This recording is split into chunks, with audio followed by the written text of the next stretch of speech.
Bienvenue, moi c'est Monsieur Tech, entrepreneur et trader rentable. Dans cette vidéo, je vais te montrer exactement comment utiliser les analyses trading parce que quand j'envoie souvent les analyses trading dans mon groupe public à Telegram, il y a toujours plusieurs personnes qui m'écrivent en inbox qu'ils ne savent pas comment utiliser cela. Donc, c'est pour ça que je fais cette vidéo pour vous montrer exactement comment utiliser les signaux trading. Avant de continuer, je te conseille de like cette vidéo, partage au maximum et abonne-toi déjà à cette chaîne si tu aimes ce genre de contenu trading. Et aussi, clique sur le lien en description de cette vidéo pour rejoindre ma communauté trading, Telegram et WhatsApp. Donc, on va commencer. Par exemple, voici un signal que j'ai envoyé ce matin dans le canal public. Voici plusieurs signaux au fait, plusieurs analyses que j'ai envoyées. Et je vais prendre l'exemple ici. Ici, voici un signal, voici une analyse, pardon, que j'ai envoyé. Le côté sombre aussi, le côté sombre, ça indique ma cible. Donc, ici, j'ai placé un buy.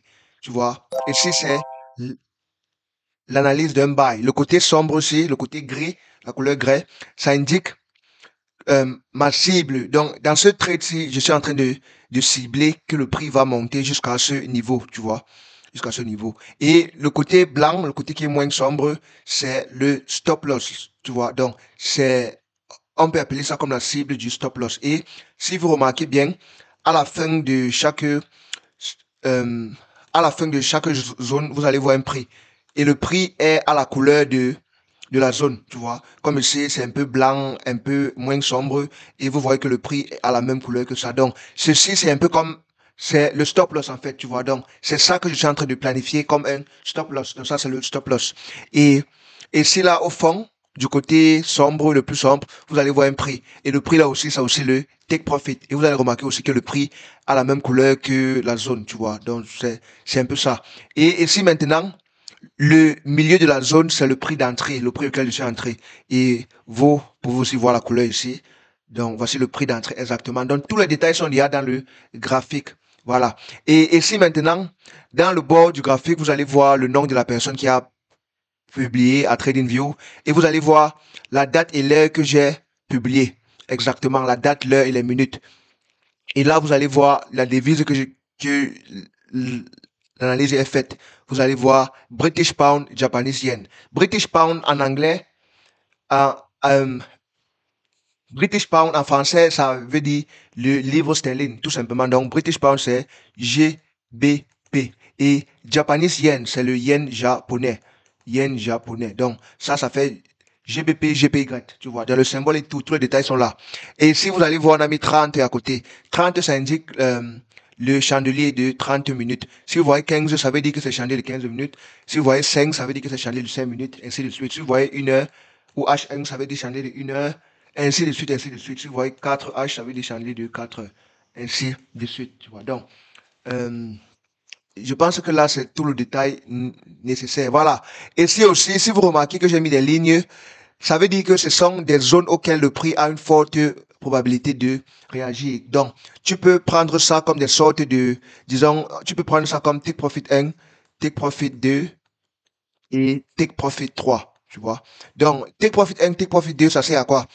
Ça veut tout simplement dire que si le prix monte et ça arrive quelque part ici, ça veut dire qu'il y a des fortes probabilités que le prix réagisse à cette zone. Donc, si les probabilités sont fortes que le prix réagisse à cette zone, ça serait sage de quand même sécuriser une partie des bénéfices et changer le stop loss au prix d'entrée, ce qu'on appelle break-even, tu vois. La même chose avec Take Profit 2. Take Profit 2, ça veut dire que si le prix vient ici, il a une forte chance que le prix réagisse à cette zone. Donc, ça serait sage de sécuriser une partie des bénéfices. Même chose avec Take Profit 3. Donc, si le prix arrive, par exemple, ici, à la première ligne, take profit 1, donc, à la ligne, il y a le prix. Tu peux dire que, OK, quand le prix arrive là, tu peux dire que, OK, si tu étais entré dans la position avec un lot de 1, tu peux maintenant dire que, OK, je vais fermer, disons, 50% de ma position. Si tu es entré avec un lot de 1, 50%, ça veut dire 0,5. Tu vois, donc tu peux fermer 50% de cette position, ce qui va te faire que tu fermes un lot de 0,5. Et il va rester le lot de 0,5. Et quand le prix arrive à take profit 2, tu peux dire que, OK, je vais encore fermer un autre 30%, ce qui va faire 0,3, tu vois, et ainsi de suite, tu vois, jusqu'à ce que ça arrive au take profit 3, tu vois un peu. Donc, là, c'est un peu, c'est très simple, tu vois. Donc là, c'est comme ça qu'on utilise les zones de take profit, etc. Et aussi, à chaque fois que tu utilises les zones de take profit, à chaque fois que tu sécurises une partie de position, je vais te conseiller aussi de toujours bouger ton stop loss au prix d'entrée. Si le prix a touché take profit 1, tu sécurises une partie de position et tu changes ton stop loss au prix d'entrée. Si ça part à take profit 2, tu fermes une partie de position, tu changes maintenant ton stop loss au take profit 1. Et si ça part au take profit 3, tu changes ton stop loss au take profit 2, tu vois, ainsi de suite, tu vois. Donc, quand le prix traverse il y a take profit 2, tu changes stop loss ici et ainsi de suite. Donc, je pense que là, je vous ai déjà tout expliqué, tu vois un peu, je vous ai tout expliqué, c'est très simple. Donc, si je prends un seul, tu vois, disons que je prends un seul, si je prends un seul, le côté sombre serait en envers, tu vois. Donc, le côté sombre, bon, tu, tu peux, parfois, je peux utiliser les côtés, le vert pour le côté du take profit et le rouge pour le côté du stop loss, tu vois. Donc, ça dépend des couleurs, c'est juste des couleurs, tu vois un peu. Donc, c'est un peu ça. Donc, et si vous voyez, je peux utiliser le vert comme le côté du take profit et le rouge comme le côté du stop loss aussi, tu vois. Ou alors, je peux utiliser comme j'ai l'habitude d'utiliser les couleurs vraies et donc comme je peux par exemple, comme j'ai l'habitude d'utiliser sombre et moins sombre, tu vois. Donc, j'aime juste utiliser les couleurs noir et blanc parce que c'est les couleurs neutres et ça me plaît, tu vois. Mais parfois, je peux utiliser le rouge et le rouge pour le côté du stop loss et le vert pour le côté du take profit. Donc, et c'est là, c'est la même chose. Si je passe un sel, le côté le plus sombre serait en envers, tu vois. Et le côté du stop loss serait, euh, le- donc en fait, si je place un sel, ça serait en envers, ça serait plutôt comme ça. Tu vois un peu. Quand je place un buy, c'est comme ça, tu vois. Donc, c'est très simple, c'est très simple. J'espère que vous avez tout compris. Et aussi, dedans, les analyses que j'envoie, dans le groupe public, c'est comme ça que je vais envoyer. Tous les détails sont là. Maintenant, si tu es dans mon canal privé, je peux vous envoyer les mises à jour. Je peux vous dire, par exemple, que changer stop loss au prix d'entrée, faites ceci, tu vois. Et je peux vous envoyer des signaux un peu plus précis avec des analyses sur les positions que j'ai prises, etc., etc., tu vois un peu. Donc, c'est aussi ça l'avantage d'entrer dans le canal privé. Parce que dans le canal privé, je vous mets à jour de tout ce qui se passe. C'est moi-même qui vous dis que faites comme ça, tu vois un peu. Donc, je peux aussi faire ça dans le canal privé. C'est une chose que je ne fais pas dans le canal public, tu vois, parce que gérer plusieurs gens à la fois, c'est pas facile. Donc, je gère uniquement ceux qui sont dans mon canal privé. Donc, si tu veux aussi joindre le canal privé, rejoins d'abord le canal public et dans le canal public, tu vas avoir les instructions pour entrer dans le canal privé, tu vois. Donc, c'est très simple. Et aussi, il faut noter que chaque signal que j'envoie, chaque analyse que j'envoie, ce sont des analyses que j'ai bien pris mon temps pour faire, tu vois. Et ça ne veut pas aussi garantir que ça va réussir. Ça peut perdre comme ça peut gagner. Donc, quand tu prends les analyses, il faut être responsable. C'est entièrement en ta responsabilité. Voilà. Tous les analyses que j'envoie, c'est en ta responsabilité. Les analyses que j'envoie, c'est pour partager ma perspective sur un marché en fonction de mon analyse, tu vois. Quand je partage une analyse, ça ne veut pas forcément dire que moi-même j'ai pris ce trade, tu vois, parce que je peux partager plusieurs analyses dans une journée juste pour vous partager ma perspective sur tous les différents marchés, tu vois, mais ça ne garantit pas que moi-même j'ai pris ces analyses. Parce que moi, si par exemple je partage trois analyses, je vais prendre au trop une analyse, tu vois, parce que moi je n'aime pas prendre plusieurs positions à la fois, mais il y a plusieurs gens qui me demandent de les partager les analyses dans les différents marchés, tu vois, c'est pour ça que je partage plusieurs analyses pour que tu peux choisir ce qui te plaît le plus et tu prends l'ordre, tu vois. Quand je partage les analyses, je ne prends pas tous les analyses moi-même.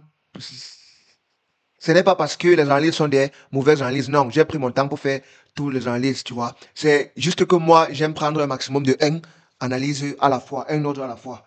Tu vois un peu. Donc, et je vous conseille aussi de faire de même. Si vous voyez les analyses que j'envoie, tu peux choisir un qui te plaît le plus et tu prends cela. Tu n'es pas obligé de prendre tout. Tu vois un peu. Donc, les analyses, c'est juste pour partager ma perspective dans les différents marchés, tu vois. Oui, donc, quand tu utilises ça, c'est à ta responsabilité entière. Oui. Donc, et aussi, ici, voici mon prix d'entrée. Donc, le milieu du prix, c'est le prix d'entrée. Donc, c'est pour dire là où je suis entré. Et oui, si tu vois que le prix est déjà trop éloigné de mon prix, du prix d'entrée que je fais dans la liste, ça serait aussi conseillé de ne pas prendre, tu vois. Donc, ça va dépendre de comment tu vois les choses. Donc, la liste, c'est juste pour partager la perspective, tu vois. Donc, c'est à toi de voir comment tu vas utiliser cela. Et aussi, il y a des différents types d'analyses aussi que j'envoie, comme par exemple cette analyse que j'ai envoyée. Ceci, quand vous voyez une analyse avec les lignes comme ça, C'est pour dire que c'est une sorte de prédiction. Donc, je suis en train de prédire que le marché va monter quelque part ici et ça va faire un test là et ça serait un bon moment pour placer un buy avec les take profit là, stop loss là, tu vois. Donc, c'est un peu ça. Quand vous voyez les lignes comme ça indique des sortes de prédictions qui peuvent s'arriver dans le marché. Tu vois, des prédictions que moi je suis en train de prédire, par exemple, et il va falloir attendre parce qu'on voit que les chandeliers ne sont pas encore ici. Donc, il va falloir attendre que ça arrive là avant d'exécuter. Tu vois un peu. Mais je peux partager une prédiction et les prédictions n'arrivent pas, donc c'est pas obligé d'arriver, etc. Tu vois un peu. Donc, il faut utiliser les analyses responsablement et c'est à votre entière responsabilité. Voilà, donc j'espère que je me suis fait très clair dans cette vidéo. Donc, si tu as des questions, écris en commentaire, like la vidéo, abonne-toi, partage au maximum et si tu as une question, écris en commentaire. N'oublie pas aussi de cliquer sur le lien en description pour rejoindre ma communauté trading. Et n'oublie pas aussi de regarder la partie 1 parce que dans la partie 1, j'ai parlé de comment placer les ordres dans MetaTrader, comment modifier les ordres, comment j'ai partagé plein d'autres détails. Donc, n'oublie pas aussi de cliquer sur la description pour voir tout cela. Donc, c'était tout pour cette vidéo, les gars. À la prochaine. S'il y a des questions, écris en commentaire. S'il y a une autre qualité de vidéo que tu veux que je fasse, écris en commentaire. S'il y a un truc que j'ai oublié et que tu veux que je parle de cela, écris en commentaire.